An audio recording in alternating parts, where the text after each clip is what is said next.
Hi, this is Dale Buchanan, the host of Puppy Talk Podcast. Before we get started today, I wanted to let you know of my new book, The Complete Puppy Training Manual. It's available on Amazon in 4 formats: Kindle ebook, paperback, hardcover, and audiobook. You can find it on Amazon right now. It's called The Complete Puppy Training Manual, and I will put a link in the show notes of this episode. I'm Dale Buchanan, and this is Puppy Talk, the podcast that offers advice on how to raise a healthy, happy, and obedient puppy. This podcast is sponsored by Top Gun Dog Training.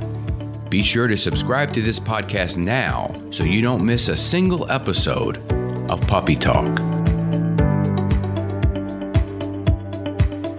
Hi, I'm Dale Buchanan, and welcome to Puppy Talk. This is episode number 4.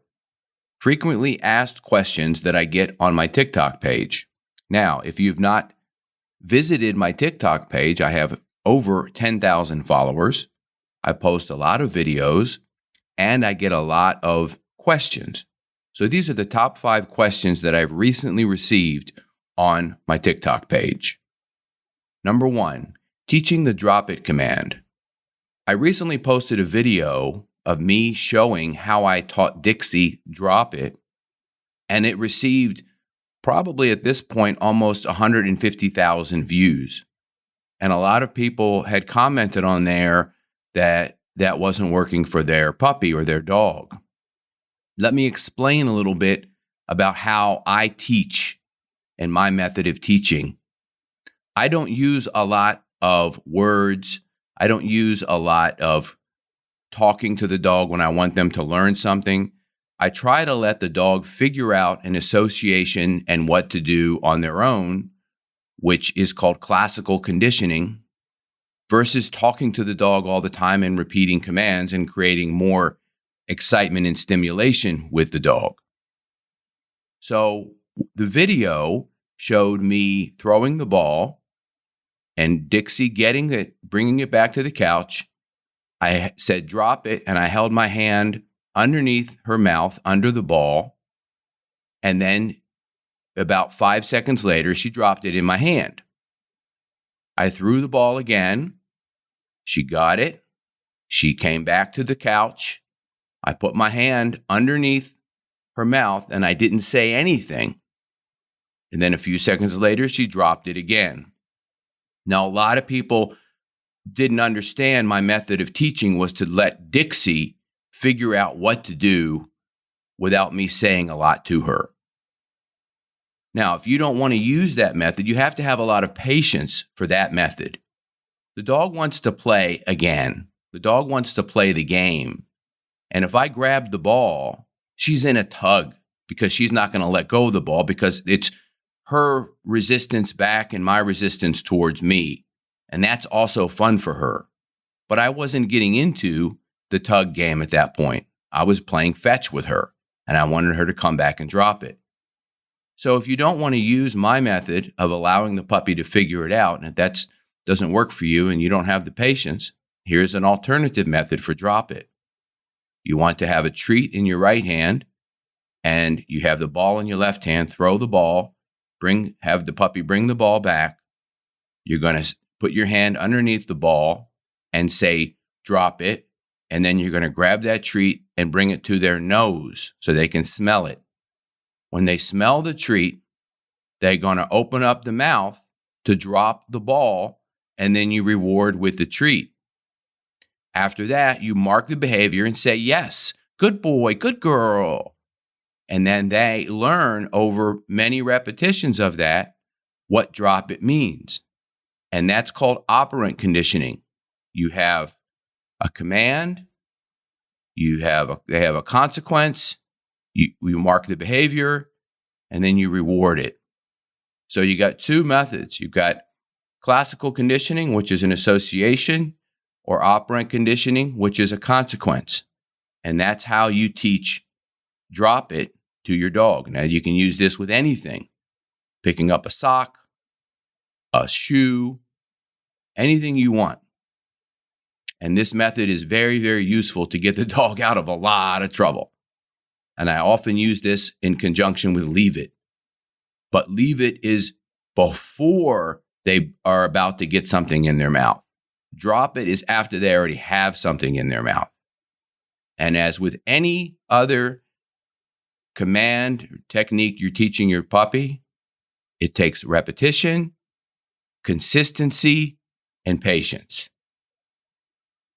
The next question is, how do I stop my puppy or dog from pulling on the leash? This is a very complex question because there are a lot of variables. So first of all, when your puppy's pulling on the leash, we want to look at the equipment. What type of equipment are you using? There's a lot of things you can use to teach a puppy to walk properly. For Dixie, I used a simple slip lead called a British show lead. And it's a piece of leather that has a loop that just goes over the top of her neck. And it's easy to use and has a little handle. It's very lightweight. It's very easy. And I taught her for about the first month on the slip lead. And then there are flat collars, which are buckle collars, and regular 4 or 6 foot leashes. For puppies, you want to keep it simple. You don't want to complicate it too much and start trying all of these different fancy harnesses, because everybody that makes a harness says it's a no-pull harness. But in reality, that's not true. There is a couple of harnesses that I like. One is called the Easy Walk harness. It clips in front. Any harness that you can get that clips in front is good. But I go back to the basics, and I like to teach a puppy on a slip lead or a flat collar and a regular leash. This is going to be the best way to teach the puppy how to behave on the leash.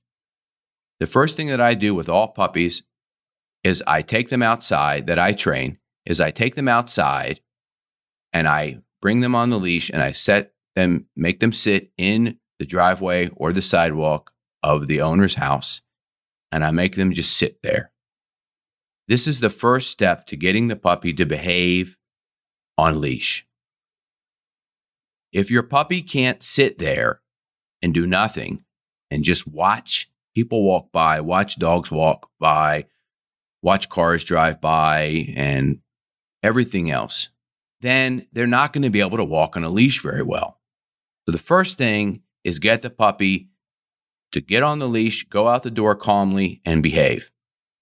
The next thing, if your puppy gets too anxious and too excited and starts to pull, then you're going to need to learn some basic leash training skills. What I do at that point is the puppy starts pulling a lot on me. If I'm using a flat collar, for example, and a regular leash, I just stop.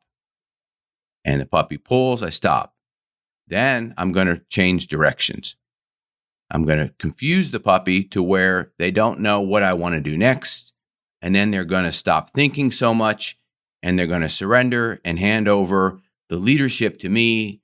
Then I can guide them on what to do, because they're trying too hard to figure it out and they don't know how to make good decisions yet. After that, you want to start doing figure eights with your puppy. Now, I have a lot of videos on my Instagram, Facebook, YouTube, and TikTok pages of myself and clients doing figure eights with dogs and puppies. So go ahead and check out those resources and let me know if you have any further questions. Question number 3 is, how do I stop my puppy from being so anxious? Well, this is a great question, and let me tell you, I had to deal with this when I got Dixie. She was 10 weeks old, and she was very anxious. She got sick in the car. She got sick looking at a car. She was very nervous all the time, and I had to work with her on this. And now she's a very calm puppy.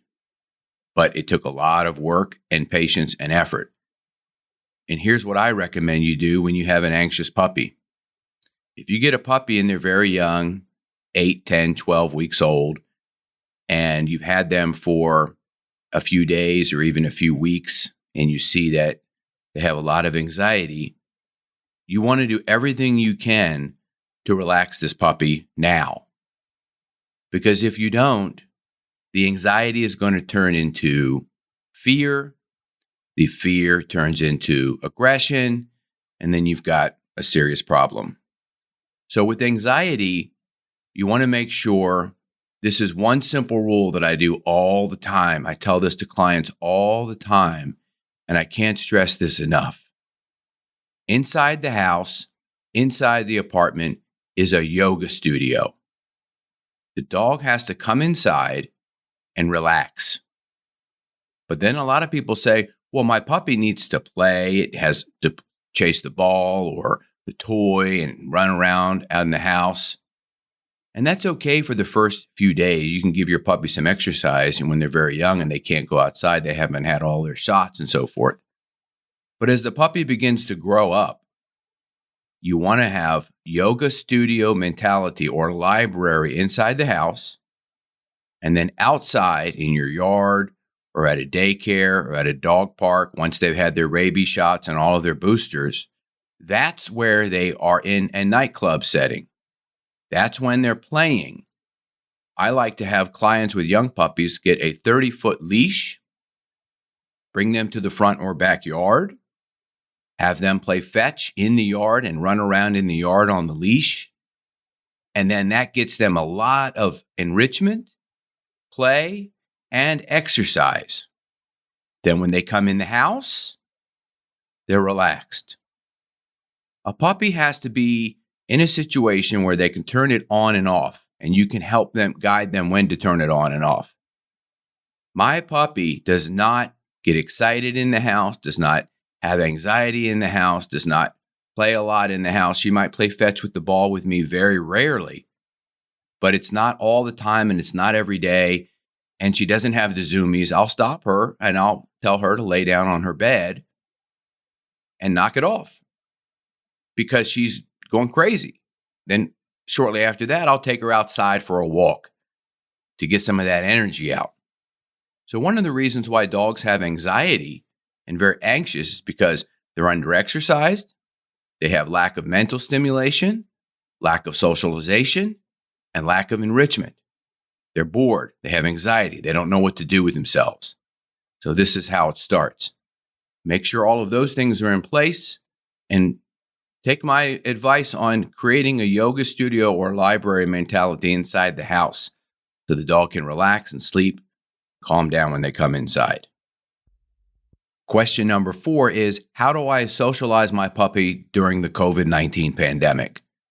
And to be honest with you, I have mentioned this in a reply to some of my videos on TikTok. And the COVID pandemic has nothing to do with socializing your puppy.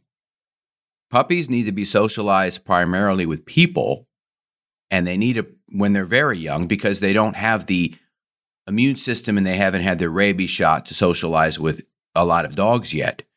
So young puppies need to be socialized with people and get into different environments as much as possible from the time you get them, usually 8 weeks old, until 12 weeks old. Because the critical socialization period of every puppy is from 4 to 12 weeks old. The breeders do their job from 4 to 8 weeks, getting them around as many people as possible, as many other animals as possible, handling them a lot. And then when the owners take the puppy, then they have to continue the socialization. But a lot of people have said, well, we're in lockdown, I can't go anywhere, I can't do anything, I can't get my puppy out, and then they isolate the puppy inside the house. What happens when people isolate the puppy is they don't have any socialization skills at an early age, and they build up what we call stranger danger. This is a fear of strangers, a fear of people, and possibly a fear of other dogs. This is a very serious problem and condition, and it takes a tremendous amount of time to resolve. Ian Dunbar says, if you have an 8-month-old puppy and they've never been socialized and they have stranger danger, it could take several years for that puppy to come around to accept people right off the bat, or it may never be fixable ever. So you have to keep that in mind. You don't want to isolate your puppy because of the pandemic. And here's what you do. Take the puppy for as many walks as you possibly can. Let the puppy see people from a distance. There is no reason why a person that's wearing a mask and you wearing a mask can be 6 feet apart, and then your puppy has a 6-foot leash. The puppy can go over and interact with the people. I did this with Dixie on May of 2020 when I got her, and it worked out great. And also, you want to get the puppy socialized by going in the car, going to the pet store. You could take dogs to Home Depot, to Lowe's, to Michael's, to Bass Pro Shops. There's a lot of places, and I'll do another podcast on how to socialize your puppy. That's going to take a long time. There's a lot of information there. But during COVID, you want to get your puppy outside, out of the house as much as you can. Don't isolate them. Just because people might be isolated, the puppy has to get out and has to socialize. This is so important. I can't even tell you how important this is. It's the number one thing that everybody must do with their puppy. You have to get it out and get it exposed to different environments and desensitize it to sounds and triggers that could make them fearful, such as cars and trains and airplanes and wind and so forth. You have to desensitize them to all of that by exposing them to it at a low level so they get used to it. So don't isolate your puppy. Take it out, get it done. Even if you are social distancing, your puppy can still interact with people and then eventually other dogs. I know doggy daycares are still open in my area, South Florida. Dog parks are open. We've been going there since last June, since Dixie was 4 months old and she had her rabies. She's been going to the dog park and to doggy daycare both since June of 2020. And that's helped her become a great puppy. Now we get into the final question of this episode, and that question is, at what age do I start training my puppy? And the answer to that is the second that you get the puppy, you're starting to train them. Now, I just did a podcast episode, I think it's number 2. It's the first 5 things you want to teach your new puppy.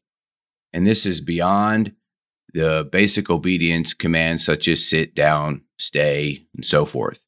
You want to get your puppy starting to learn the rules, starting to learn manners, starting to be calm, those types of things. You want to work on bite inhibition, leave it, teach them their names, teach them to come to you, and potty train them.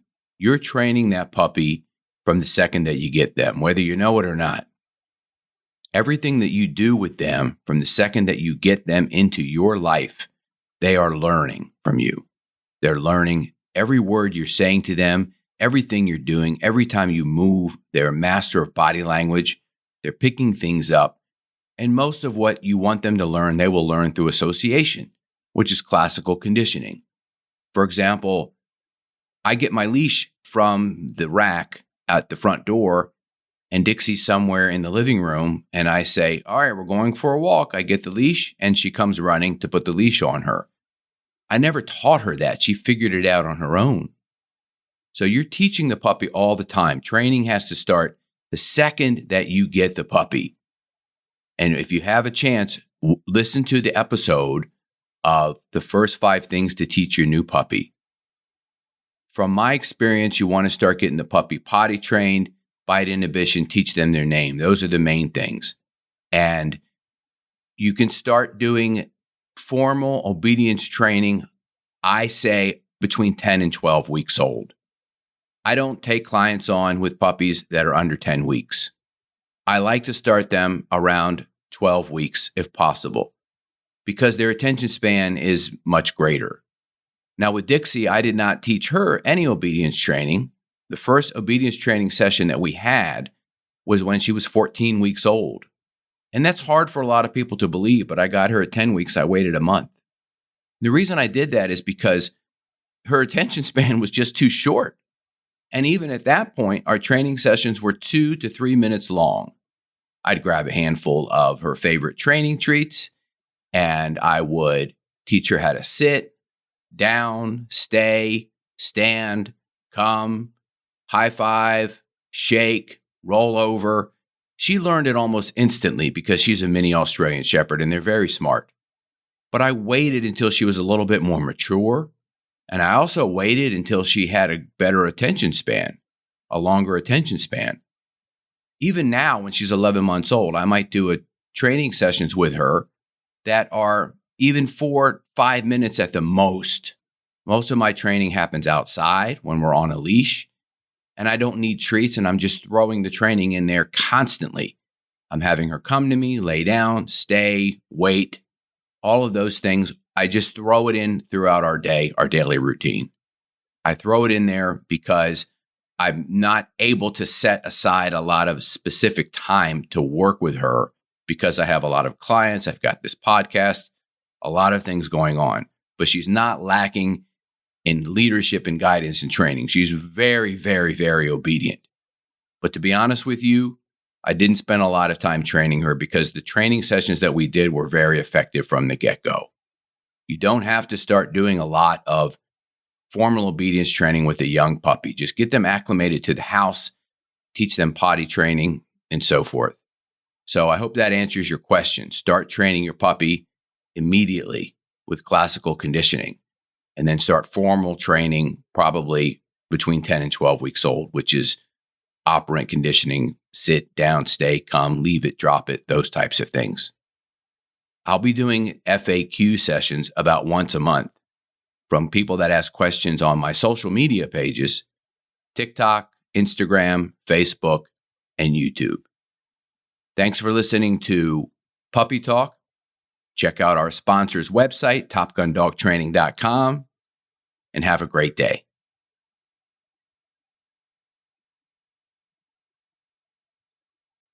This is Dale Buchanan, host of Puppy Talk Podcast.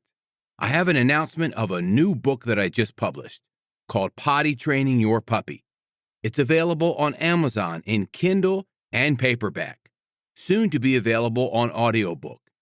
You can find out all the details of this book using the link in the show notes. It's called Potty Training Your Puppy. It's a comprehensive book with a simple and effective way to help potty train your puppy, and it really works. Check out the link in the show notes.